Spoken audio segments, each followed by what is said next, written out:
বন্ধুরা বলো তো এই ফুলটার নাম কি এবং এই গাছটার নাম কি?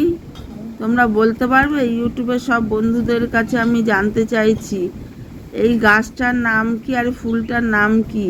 এই ফুলটা থেকে কি ফল হয় এবং কি ফল হবে বলতে পারবে? একটু বলো তো তোমরা সবাই, এটা কি গাছ? দেখো ফুলগুলো কি সুন্দর দেখতে।